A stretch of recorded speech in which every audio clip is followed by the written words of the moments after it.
El que vive para ser visto por otros, muere sin haberse visto a sí mismo. Llevas años tomando decisiones que no son completamente tuyas, no porque seas débil, no porque no sepas lo que quieres, sino porque en algún punto de tu historia aprendiste algo que nadie te enseñó con palabras, pero que quedó grabado más profundo que cualquier lección. Que ser aceptado valía más que ser honesto. Que encajar era más seguro que destacar. Que la versión de ti que agradaba recibía amor. Y la versión sin filtros generaba distancia. Y desde ahí construiste algo. Una forma de existir que funciona hacia afuera, pero que por dentro tiene un costo que llevas tiempo pagando sin haberlo elegido conscientemente. Ese costo se llama de muchas formas. Agotamiento sin razón aparente. Decisiones que tomaste y que nunca terminaron de sentirse tuyas. Relaciones donde dabas más de lo que recibías sin poder explicar por qué no parabas. La sensación persistente de que algo en tu vida está bien en el papel, pero no del todo en el cuerpo. Nadie nace necesitando aprobación de la manera en que la necesita un adulto. Esa necesidad se construye. Y se construye en una edad en que no tienes ni el lenguaje ni la perspectiva para detectar lo que está ocurriendo. Piensa en esto. Hay una edad en que tu mundo entero depende de unas pocas personas. No metafóricamente, literalmente. Tu seguridad, tu alimento, tu calor, tu sentido de que todo va a estar bien, todo viene de ellas. Y en esa dependencia total, tu cerebro aprende a leer con una precisión extraordinaria qué versiones de ti generan cercanía y qué versiones generan retirada. No necesitas que nadie te lo explique.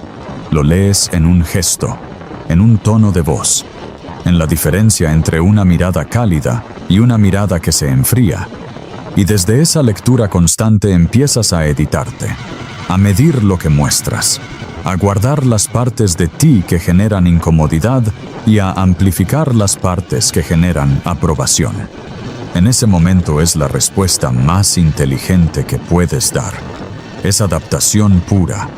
El sistema funcionando exactamente como debe funcionar en un ser que depende completamente de otros para sobrevivir.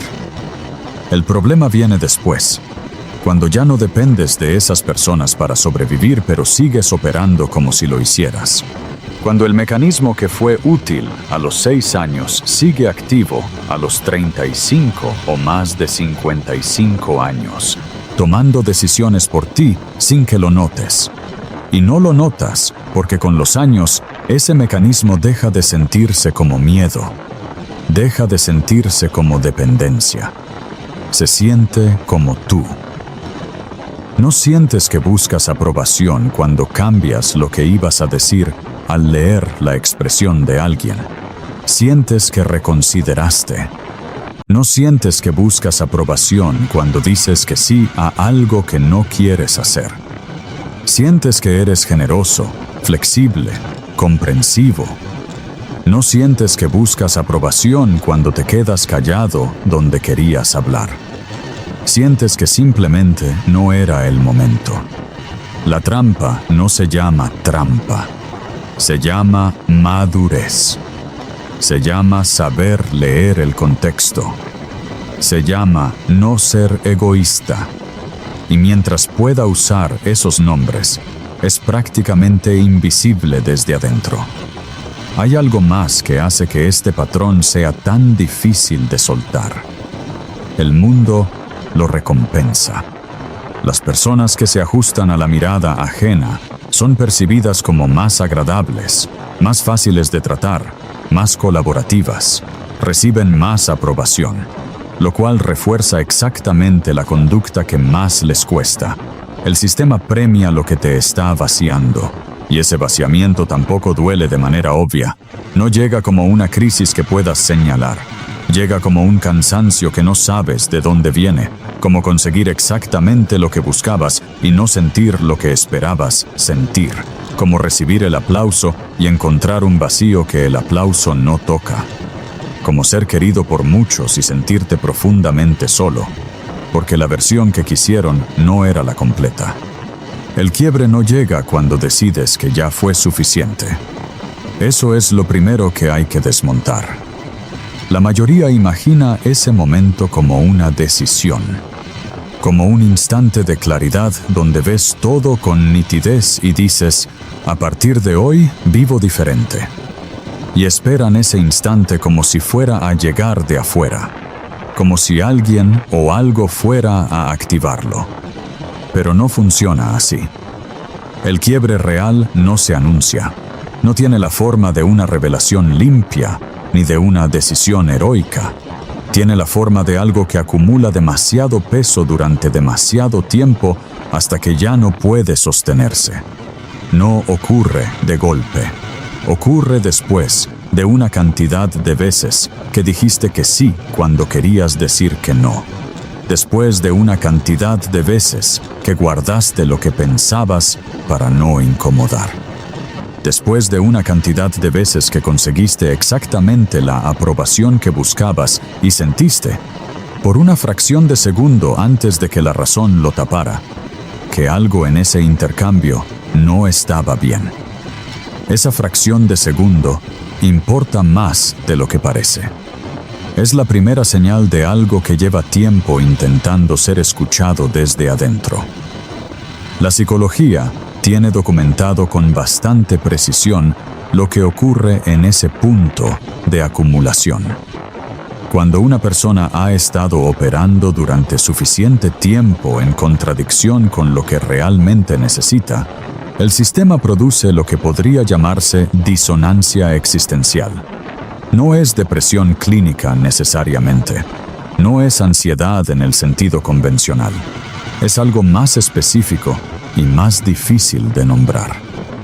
Es la sensación persistente de que la vida que estás viviendo y la vida que deberías estar viviendo no son la misma.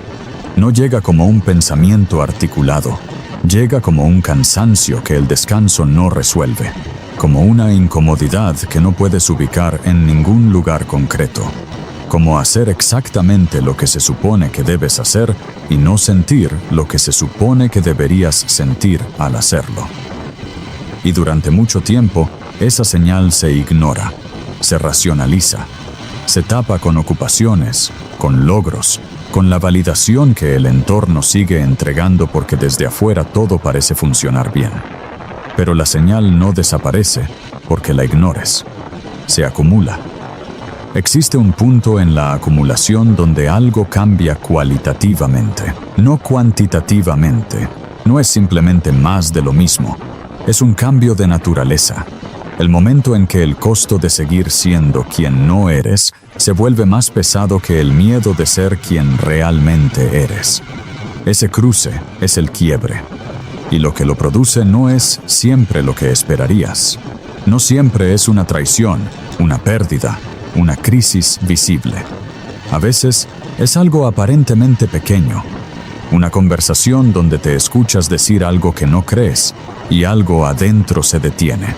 Una decisión que tomas por tercera vez consecutiva, pensando en lo que otros esperan, y de pronto no puedes ignorar el patrón. Un momento de silencio donde, sin buscarlo, te preguntas cuándo fue la última vez que hiciste algo completamente desde ti. Lo que dispara el quiebre no importa tanto como lo que el quiebre produce. Y lo que produce es esto. Ves el mecanismo.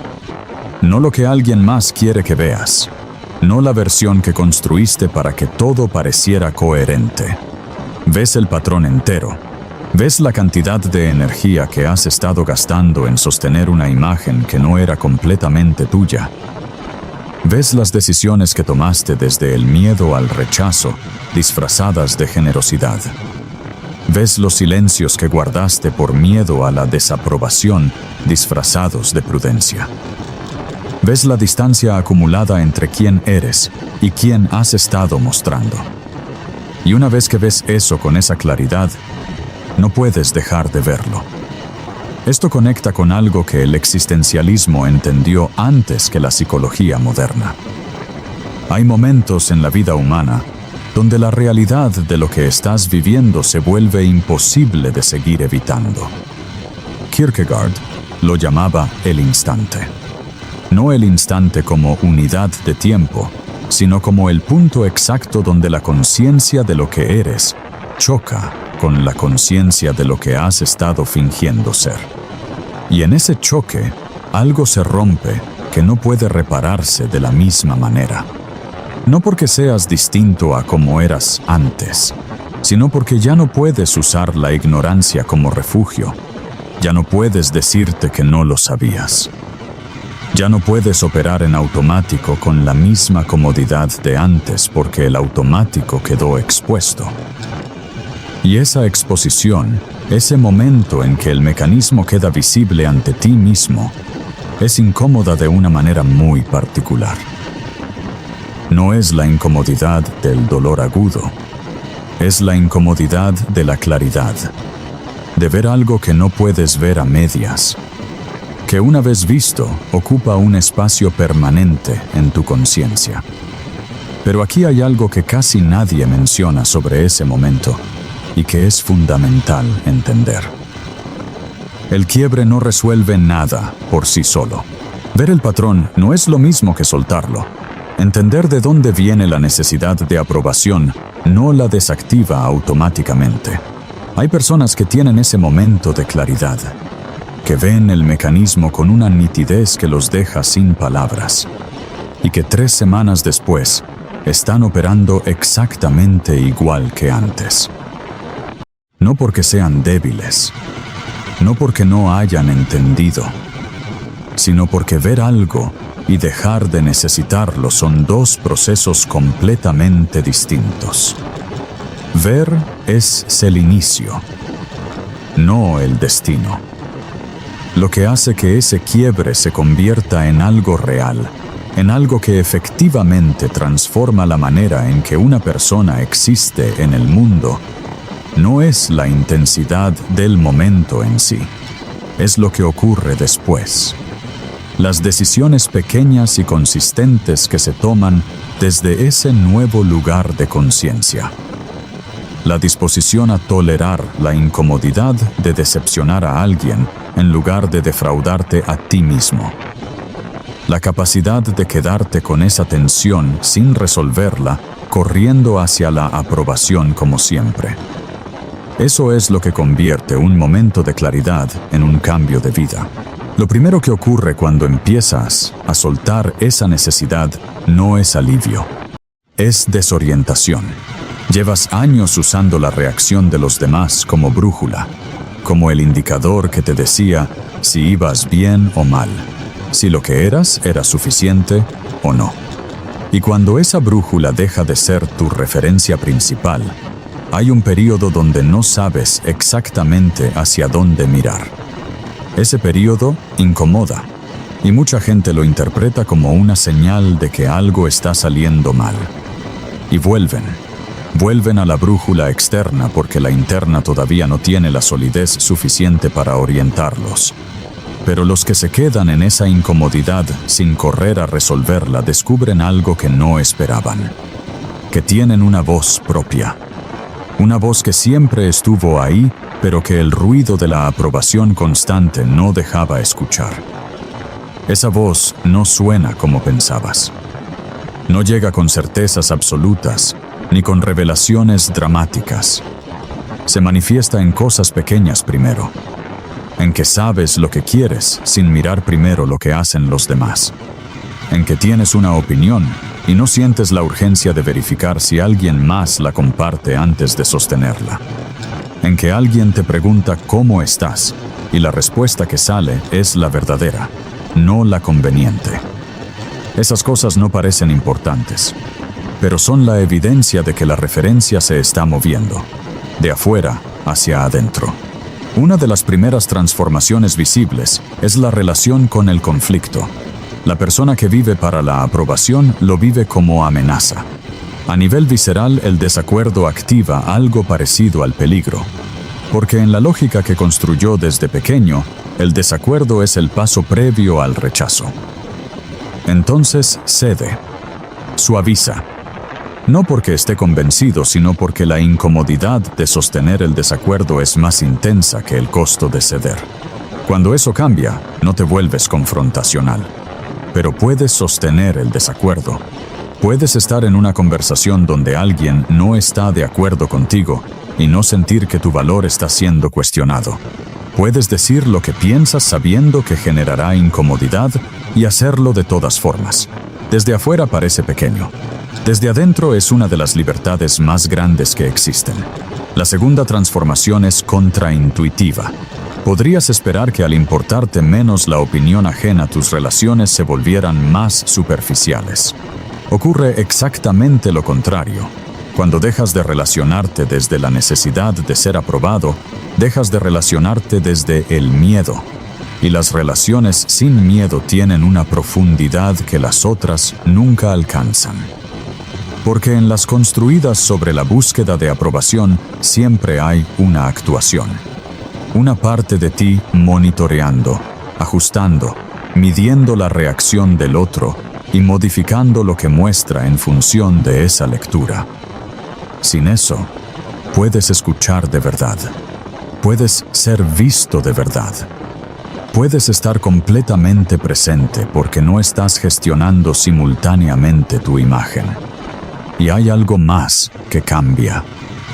Raramente mencionado, pero que en muchos sentidos es lo más transformador. Cambia la relación con el presente. La persona orientada hacia la aprobación externa vive en evaluación constante. Cada interacción es simultáneamente una experiencia y una auditoría. ¿Cómo quedé? ¿Qué pensaron? ¿Debí decir algo diferente? Ese procesamiento paralelo consume una cantidad de energía que es imposible de cuantificar hasta que deja de ocurrir. Cuando deja de ocurrir algo, se libera que no tiene nombre exacto, pero que se siente de inmediato. La capacidad de estar completamente en lo que estás. De hacer algo sin preguntarte cómo se ve que lo estás haciendo. De hablar sin escucharte desde la perspectiva del otro mientras hablas. Jung lo describió con una precisión que no ha sido superada. Cuando una persona deja de invertir su energía en sostener una imagen para el exterior, esa energía se redirige hacia adentro, hacia el proceso de convertirse genuinamente en uno mismo. Y ese proceso no produce arrogancia ni frialdad. Produce una persona que puede dar sin vaciarse porque ya no da desde el miedo. Que puede recibir críticas sin derrumbarse porque su valor no vive en la opinión del que critica. Que puede decepcionar a alguien sin que eso se sienta como catástrofe interna. La ironía más grande es esta. Las personas que dejan de necesitar aprobación terminan siendo las más respetadas de su entorno. No las más populares, las más respetadas. Las que cuando hablan generan atención precisamente porque no la buscan. El mundo respeta profundamente a quien claramente no lo necesita. Y ese respeto no puede fabricarse ni imitarse. Es el resultado de un trabajo interno que nadie más puede hacer por ti. Llegar no es lo difícil. Lo difícil es no volver. Porque el quiebre ocurre, la claridad llega, algo se reorganiza adentro. Y durante un tiempo todo parece diferente. Las decisiones se sienten más tuyas. Las relaciones tienen otra textura. Hay una ligereza que no reconocías porque nunca la habías tenido con esa consistencia. Y entonces aparece la primera prueba real. Alguien cercano se decepciona de algo que hiciste o dejaste de hacer. Alguien cuya aprobación lleva años importándote más de lo que te gustaría admitir. Y en ese momento el sistema antiguo se activa con una velocidad que desconcierta. El impulso de explicarte, de justificarte, de hacer lo necesario para que esa persona vuelva a estar bien contigo, llega con una fuerza que no esperabas después de todo lo que creías haber trabajado. Ese momento no significa que fallaste. Significa que el patrón tiene raíces más profundas que la comprensión intelectual. Y que lo que sostiene el cambio real no es haber entendido algo. es algo que se construye con una lógica completamente diferente. Se construye con evidencia propia, no con afirmaciones, no con convicción declarada, con decisiones pequeñas y concretas tomadas desde el lugar nuevo, sostenidas a pesar de la incomodidad, repetidas suficientes veces para que el sistema interno empiece a confiar en ellas. Cada vez que toleras la incomodidad de decepcionar a alguien sin correr a repararlo inmediatamente, depositas algo en ese lugar nuevo. Cada vez que dices lo que piensas sabiendo que puede generar tensión y lo dices de todas formas, depositas algo. Cada vez que tomas una decisión consultándote a ti mismo antes que al entorno, depositas algo. Esos depósitos no se sienten dramáticos en el momento. No producen una revelación ni una sensación de logro inmediato, pero se acumulan. Y lo que acumulan es lo único que realmente sostiene este cambio a largo plazo. Confianza propia, no la confianza que se declara, la que se construye demostrándote a ti mismo repetidamente que puedes operar desde adentro y que el mundo no se derrumba cuando lo haces. Marco Aurelio escribió algo que lleva siglos siendo relevante precisamente porque describe este mecanismo con una exactitud que la psicología moderna tardó siglos en alcanzar.